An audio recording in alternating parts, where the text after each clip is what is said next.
Mateo capítulo 18, hermanos, en nuestras Biblias. Y vamos a leer una porción pequeña, pero muy importante de este pasaje. Mateo 18, del 10 al 14 solamente.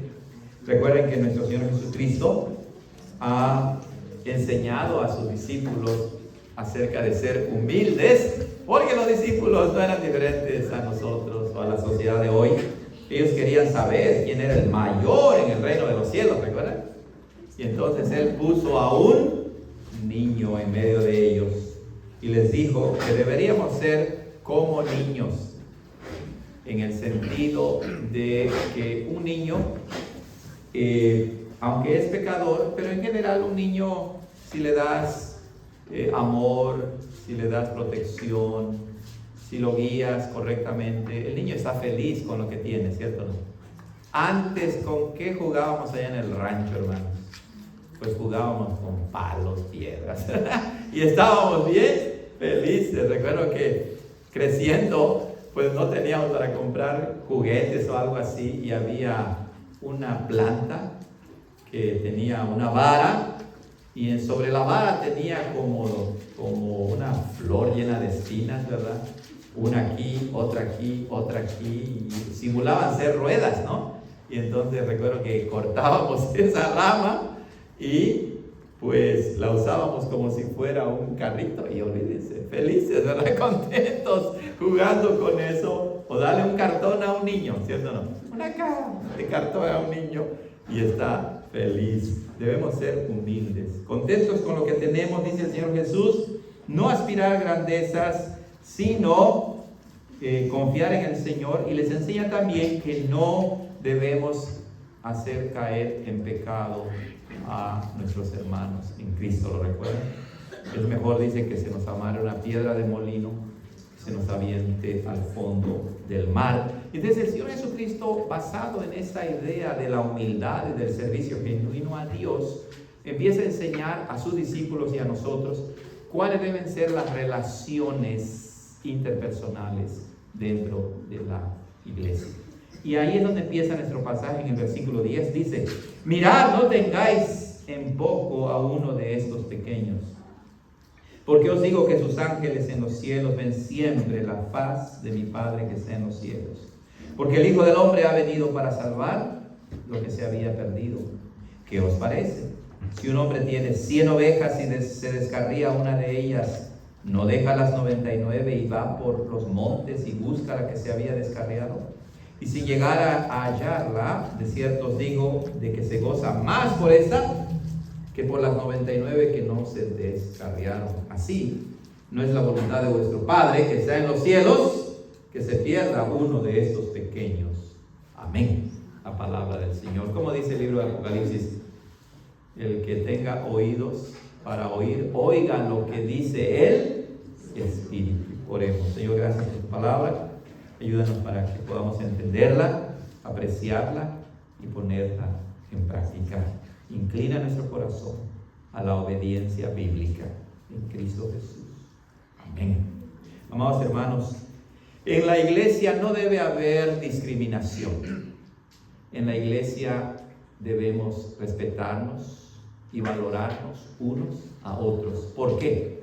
Pues porque el fundamento es de que tenemos a un solo Dios y Padre de todos, ¿verdad? Él, cuando envía a su Hijo Jesucristo, no lo envió para salvar a los que valían la pena, sino envió para salvar a los que estábamos muertos en delitos y pecados. Entonces nos rescata. ¿Y Dios hace acepción de personas? No, ¿verdad? Él nos trata a todos igual por su gracia y su misericordia. Y entonces esa es la enseñanza central de este pasaje, que debemos imitar a nuestro Padre Celestial. Y vean cómo empieza diciendo el Señor: miren, no tengan en poco a uno de esos pequeños. La Reina Valera 1960 me gusta más cómo lo traduce cuando dice: no desprecien, no menosprecien, no desprecien a uno de estos pequeños. Recuerden que la palabra pequeño ahí se refiere a todos los cristianos que Jesús los está comparando como si fueran niños. ¿Ok? Y dice que nosotros no debemos menospreciar o despreciar a ninguno de estos pequeños. Cuando el Señor Jesucristo dice, miren, es una palabra bien interesante. Es como si dijera, presten atención a lo que les voy a decir. En el pueblo de Dios, en la comunidad cristiana, no debe haber desprecio de unos a otros, dice el Señor. Tengan cuidado, no menosprecien a estos pequeños. Y eso es bien interesante porque delante de Dios somos sus hijos, somos sus pequeños, y Él ama por igual a cada uno de nosotros. ¿No es eso hermoso? Pues es tu Padre Celestial que te dice, no desprecies a tu hermano o hermana en Cristo. No así decimos a nuestros hijos también. No debemos menospreciarnos unos a otros, sino debemos respetarnos. Y luego dice el Señor, la razón. Y este es un pasaje, hermanos, que ha producido bastante debate, pero nosotros vamos a intentar explicarlo rápidamente, porque os digo que sus ángeles en los cielos ven siempre la faz o el rostro de mi Padre que está en los cielos. Noten que el Señor Jesucristo dice que cada uno de nosotros como cristianos, recuerden que no está hablando de niños en edad solamente, incluye también a nuestros niños, sino que está hablando de todos los cristianos, y dice que la razón por la cual en este pasaje no debemos despreciar o menospreciar a ninguno de los cristianos es porque sus ángeles, noten cómo dice, sus ángeles,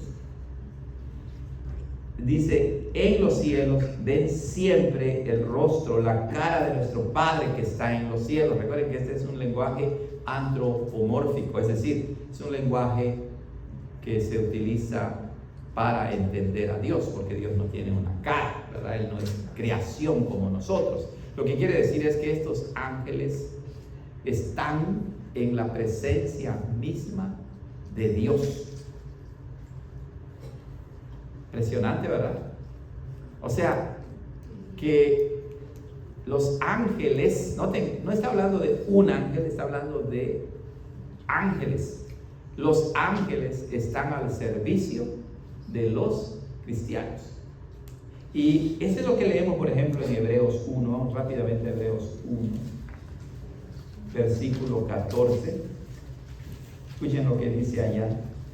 Hablando de los ángeles, dice, ¿no son todos espíritus o mensajeros, servidores, enviados para servicio a favor de los que han de heredar la salvación? Entonces, las palabras de Jesús, hermanos, realmente nos comunican el grande valor en que el Padre nos tiene, no por nuestra dignidad, sino por la dignidad de Cristo. De que al salvarnos, vean, por eso la salvación es una realidad y un concepto bien amplio, porque al salvarnos, perdonarnos de nuestros pecados, pone a nuestra disposición ¿a quién? A los ángeles. Eso nos vuela la cabeza, ¿cierto? Los ángeles son servidores del Padre, de Dios. Ya lo vimos en Apocalipsis, ¿recuerdan? Cómo los ángeles están en la presencia de Dios y entonces están al servicio de los creyentes, de los hijos de Dios.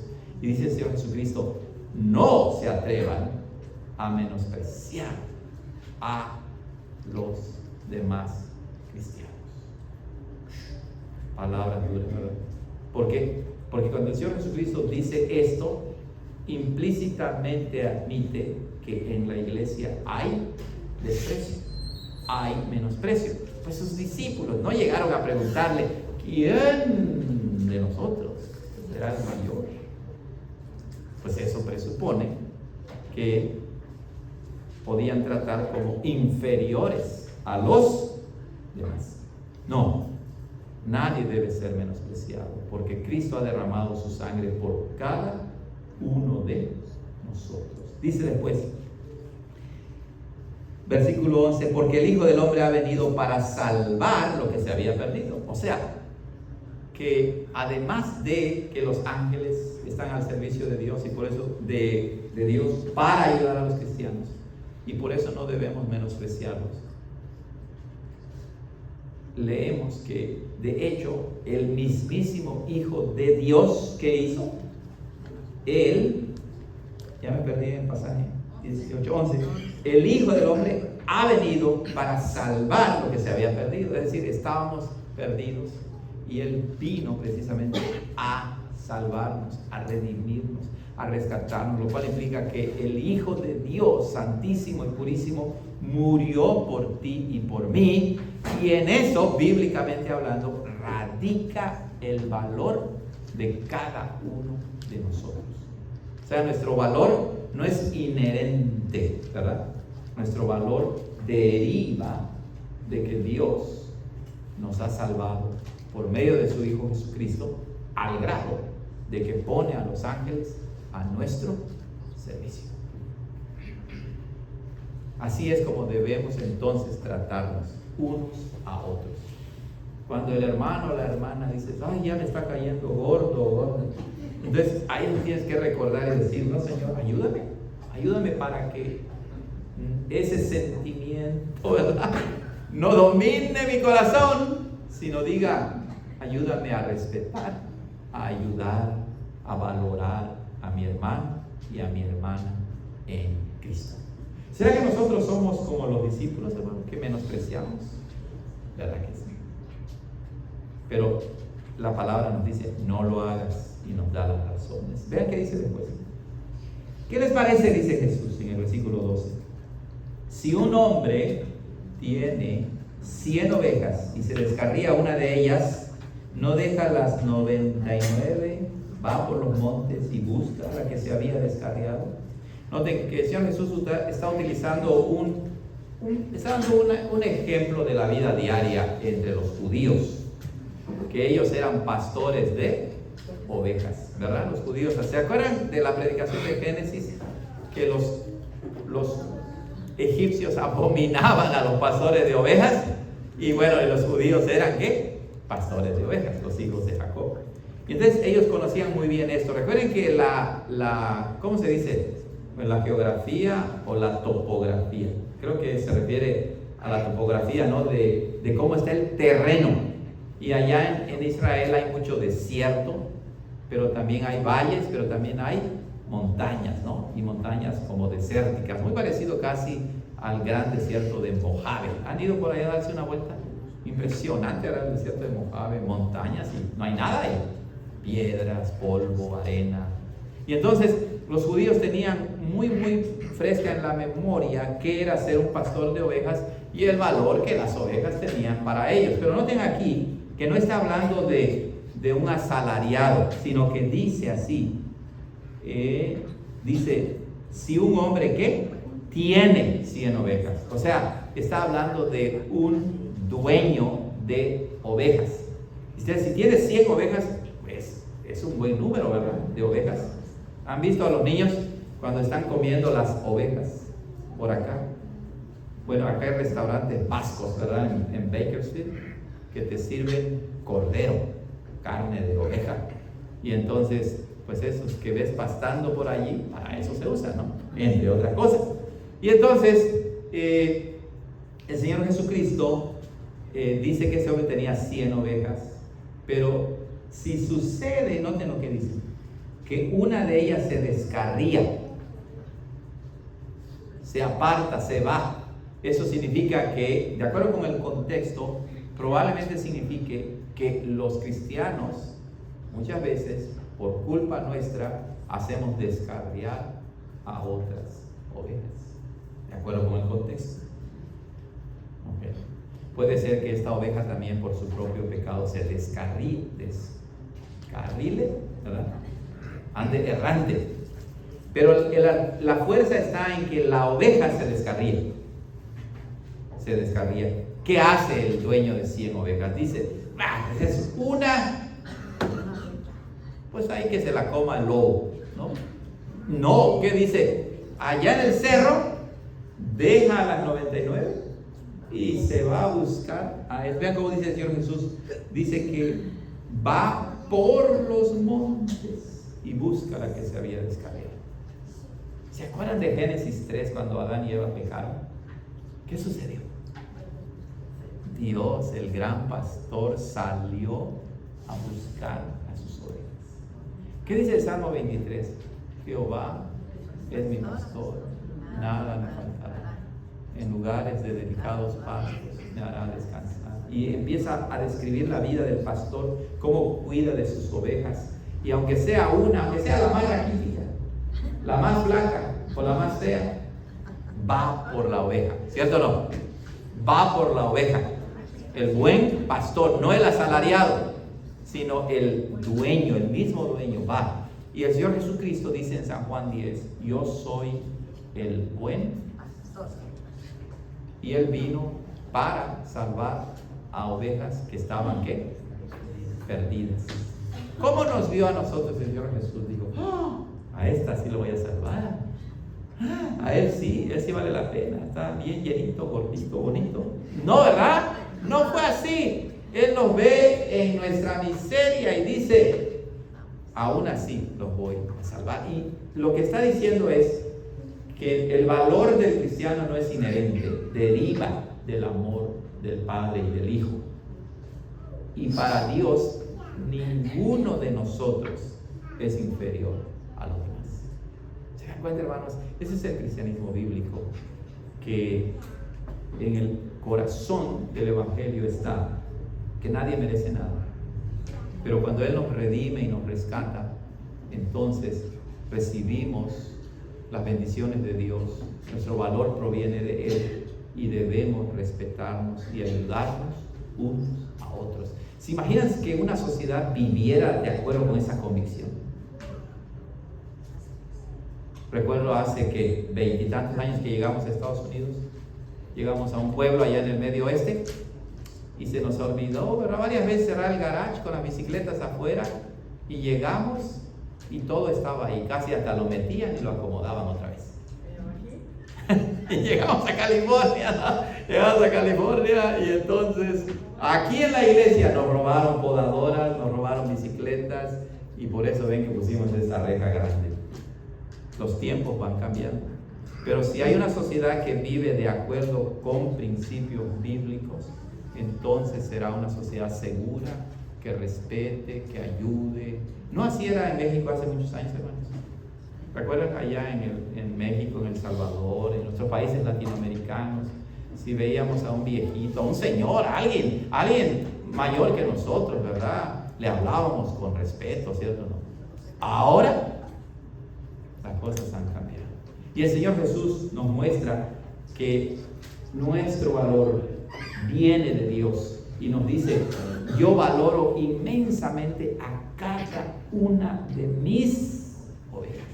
Ten cuidado de no despreciar a mis ovejas. Qué gran amor del Padre y de nuestro Señor por nosotros. Y para terminar dice, y si llegara a hallarla, porque hermanos, esto es triste, no todos los que están en la iglesia somos cristianos, aunque digamos que somos cristianos, y muchos nos podemos descarrilar, ¿verdad? Y sí nos puede pasar algo, ¿cierto? Porque no todas las ovejas que se descarriaban las encontraba el pastor. Por eso el Señor Jesucristo dice, y si llegara a encontrarla. Cuidado, ¿verdad? Porque si nos descarriamos, nos puede ir muy mal. Pero en la gracia de Dios Él nos rescata y dice, y si llegara a hallarla desierto, les digo. Y ese desierto, les digo, hermanos, es una expresión que en griego el Señor Jesucristo dice, amen lego humin, dice el Señor en griego, que significa, ¿escucharon la palabra qué? Amén, que es una frase que Él utilizaba para introducir una idea importante, que en la Biblia se traduce desierto, les digo. O sea, lo que les voy a decir es sumamente importante. Si la encuentra, dice, se goza más por esta que por las 99 que no se descarriaron. No es que no quiera las 99, ellas están seguras. Se goza cuando una descarriada es encontrada y regresada al corral. ¿No es así, hermanos? Cuando alguna de las ovejas se descarrila y se va por los montes, se va por aquí, por allá, y por la gracia de Dios regresa al corral. Decimos, Señor, gracias. Eso es uno de los gozos muy especiales, ¿cierto o no? Cuando estamos ante el riesgo de pérdida y recuperamos lo que se iba a perder, nos gozamos, nos alegramos. ¿Se les ha perdido algún perrito a ustedes? La gente, especialmente en nuestro tiempo, ¿verdad? La gente. Pero si lo encuentran, ¿qué hay? Gozo y alegría. Vámonos al ice cream, dicen, ¿verdad? Y a comer helado de gozo y de alegría. Eso es lo que Jesús quiere transmitir. Y hermanos, cuando los vemos a cada uno de ustedes, nos llena de gozo. Cuando no los vemos, decimos, ¿qué pasó? O sea, el verdadero pueblo de Dios es así, ¿cierto o no? Se preocupa. Y cuando vemos que regresa, dice, gracias a Dios. Pero cuando alguien deja la iglesia, qué dolor tan grande y profundo. Así no es la voluntad de sus padres que está en los cielos, que se pierda uno de esos pequeños. El Padre no quiere que ninguna de las ovejas se pierda. Ninguna. Por lo tanto, no hagas tropezar a ninguno de tu hermano o hermana, sino al contrario, ayudemos, animemos, compartamos, llamémonos, visitémonos entre nosotros, apoyémonos, porque eso es algo muy hermoso. Recuerda, la vida cristiana se vive en la iglesia, pero también se vive los días de la semana. Amén. Oremos. Señor, gracias por tu palabra poderosísima. Nos confronta, pero también nos recuerda cuánto nos amas a cada uno de nosotros. Ayúdanos pues a imitar a nuestro Padre Celestial, que cuida de cada una de las ovejitas en Cristo Jesús. Amén. Vamos, hermanos, continuemos ahora y vamos a los 10